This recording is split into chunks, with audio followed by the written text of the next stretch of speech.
There's COVID, there's losing their jobs, there's losing their housing. Voting is not at the top of that list. And so for us, it's making sure that they know that voting is actually one way that they can fight back against all that is happening. We're voting against hate, we're voting against racism, we're voting against violence, and we're voting for our families, for our safety, for our health.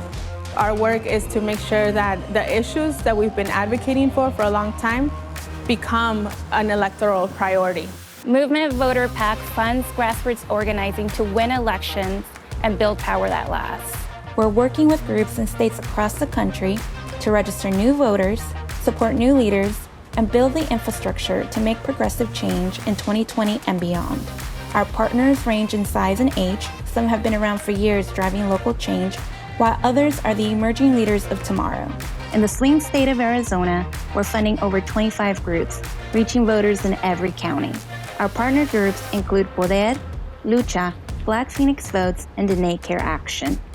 2020 comes with lots of opportunity to shift political power in the state of Arizona. We have local city council district races, county attorney races. We are seats away from flipping the state house and state senate. A senate seat up for grabs. We're a presidential swing. By engaging voters and turning out communities of color and young people, we can take back our power at every single level. Fired up, can't take it no more. Arizona didn't become a swing state overnight. Arizonans have organized for over 10 years to overcome oppression. 2010, SB 1070 was the anti-immigrant law that was passed that year. It's just straight out uncomfortable. I felt like I had a target on my back. I had to be careful around police. I had to be careful around any authority. We had to fear getting out of our house. We had to fear going to school. You could just feel the tension in the community. No one was going anywhere. As a Latino person, how do you not take it personally? I got involved because in 2010, when SB 1070 passed, I decided that I didn't want to be afraid anymore and that we deserved better. It was the powder keg that sent a lot of people to the Capitol, that had a lot of people asking questions. It's folks that 15, 16, 17, 18 years old back then are now in their late 20s and are leaders in organizations. People that would no longer allow a law like SB 1070 to happen. Our organizations are mobilizing voters in the 2020 election at a mass scale. The pandemic will not stop us. This year, we're really excited because our campaign is to ensure that we get 1 million voters to march to the polls.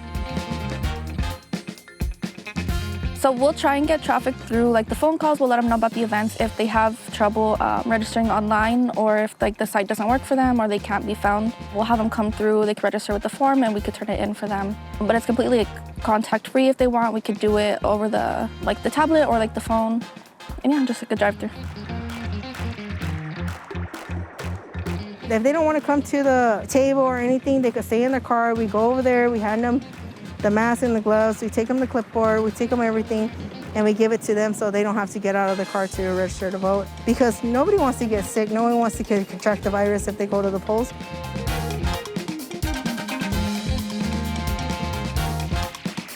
My name is Viri Diana Hernandez, and I am the director at Poder. Poder organizes and focuses on building new organizers and really taking a stance on things that a lot of politicians have tried to avoid for a long time. Things like police violence, things like the work of Polimigra. We're talking to 200,000 youth, but then we're also talking to 49,000 of their moms or their sisters or their aunts. And so that is going to be our strategy, is to, just as we organize as a family, to target our voters and go after voters as a family. Estoy aquí luchando por mi gente, por mí, por mis hijos, para un mejor futuro. Estamos organizándonos como comunidad y como grupo, equipo de padres, en cómo vamos a trabajar, en cómo vamos a hacer el movimiento más fuerte. We are going to be texting a lot of voters. Again, because of COVID, we have a program both on Zoom and in person. So why is this election critical? Is that this is what it currently looks like.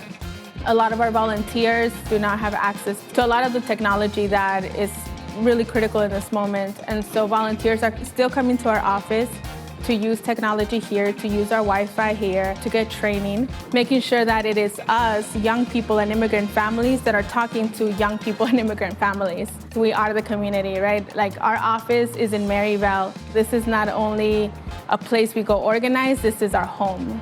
These organizations are from these neighborhoods. These leaders come from these streets. They know the issues, they've lived the issues day to day, and they've built trust with the community. That is why they're best equipped to talk to these voters.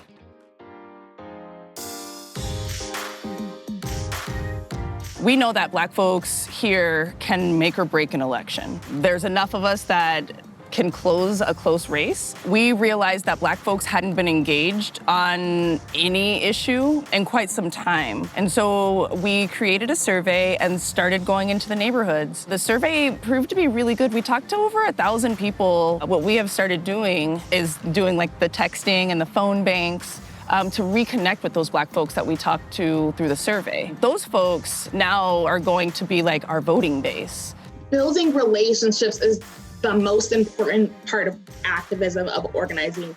When you're there for community, you're part of community, you're helping and contributing to community, that trust is already there. So we don't only have to talk about voting, we can talk about why voting is important. We can talk about how it affects your family, how it affects your job, how it affects your day-to-day life.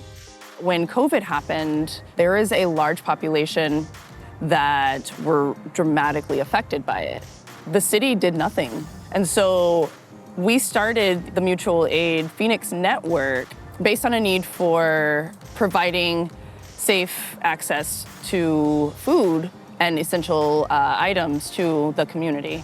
Just being around is something that is also aiding to building that trust. We have to continue to show up for our interests and for our community. And one of the ways we can do that is through voting.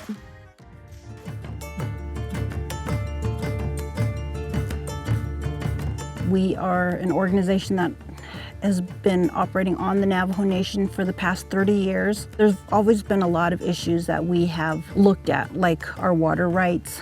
The Peabody Mine, they've been drawing their water from the aquifer, which is the sole source for us up here on the Black Mesa.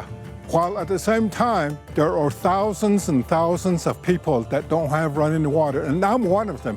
Our pristine water is being destroyed, polluted, and wasted.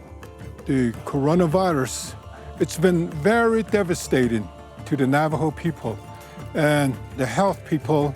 They talk about we have to wash our hands, many times a day for 20 seconds.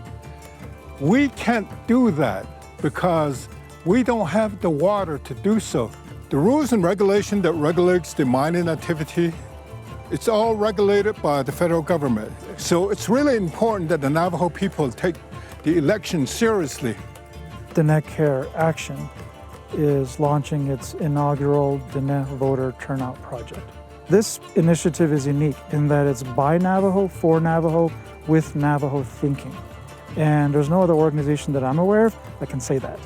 So more often than not, we try to recruit people that we feel are willing to engage relatives, extended family members.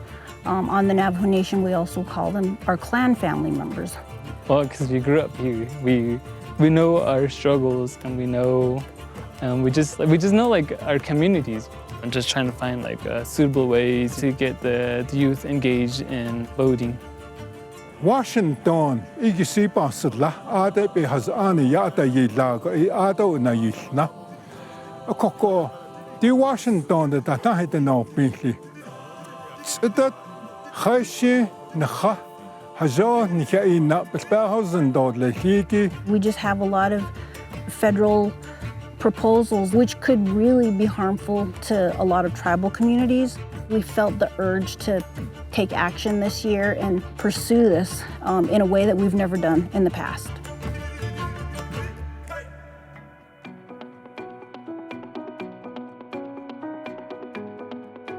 These groups are the trusted messengers of the community, and that's why we need to continue to invest in local organizing.